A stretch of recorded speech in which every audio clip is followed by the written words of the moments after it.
Hello friend, welcome to Cine Wood Hub One channel. आज हम बात करेंगे राजा बाबू। डेविड धवन द्वारा निर्देशित 1994 की भारतीय हिंदी भाषा की मेलोड्रामा कॉमेडी फिल्म है।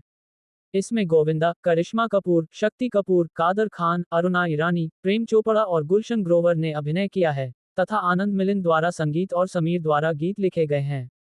ये फिल्म 1992 की तमिल फिल्म रसुकुट्टी से प्रेरित थी। राजा सिंह उर्फ राजा बाबू एक अमीर गांव के जोड़े का इकलौता वारिस है। वह नेका दिल है, लेकिन बिगड़ा हुआ, अपरिष्कृत और अशिक्षित भी है। लखन राजा के अमीर पिता का सहयोगी होने का दिखावा करता है, लेकिन गुप्त रूप से धन का गबन करता है। वह राजा और उसके परिवार के लिए भी समस्याएं पैदा करता है। राजा नियमित रूप से गांव के फोटो स्टूडियो में जाता है और अपनी तस्वीर खिंचवाता है, हर बार एक अलग पोशाक पहनता है। वह हमेशा अपने साथी नंदू के साथ होता है। जब वह स्टूडियो में मधुबाला, मधु, की तस्वीर देखता है तो वह उससे प्यार करने लगता है। वह मधु को परेशान करता है ताकि उसका ध्यान अपनी ओर खींच सके। मधु राजा की हरकतों से परेशान हो जाती है और अपने साथियों के साथ उसके गांव आ जाती है। इस उलझन में वे राजा के एक पड़ोसी को राजा समझ लेते हैं। मधु के साथी उसका अपहरण कर लेते हैं और उसे अपने गांव वापस ले जाते हैं। बाद में मधु राजा की एक तस्वीर देखती है जिसमें वह वकील के रूप में है और उसकी पोशाक को असली समझ लेती है।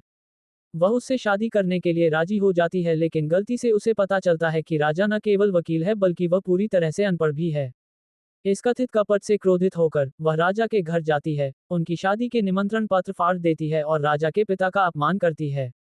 राजा अभी भी मधु से शादी करना चाहता है, लेकिन उसके पिता उसे अनुमति देने से इनकार कर देते हैं और अपने परिवार की इज्जत बचाने के लिए उसे मानसिक रूप से विकलांग लड़की से जल्दी शादी करने के लिए मजबूर करने की कोशिश करते हैं।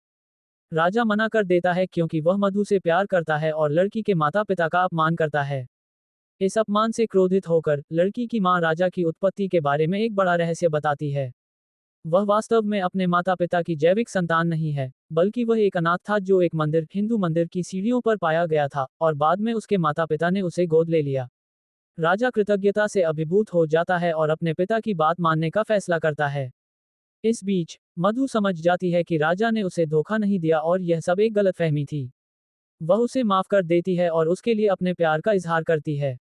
लेकिन राजा उसे अपनी बदली हुई स्थिति के बारे में बताता है और उसे भूल जाने के लिए कहता है। मधु उसकी बात सुनने से इनकार कर देती है और फिर भी उसका पीछा करती है।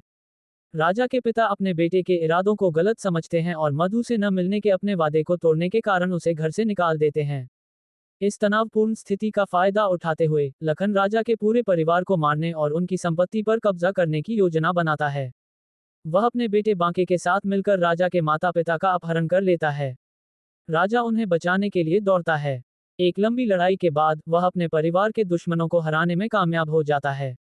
उसके पिता को आखिरकार अपने बेटे के गहरे प्यार और सम्मान का एहसास होता है और वह उसे मधु के साथ मिलाने के लिए सहमत हो जाता है। 2.30 करोड़ के बजट पर बनी राजा बाबू बॉक्स ऑफिस पर सफल रही और दुनिया भर में 15 करोड़ की कमाई करने में सफल रही। हमारा वीडियो पसंद आया तो लाइक करें, शेयर करें और सब्सक्राइब जरूर कर दीजिए।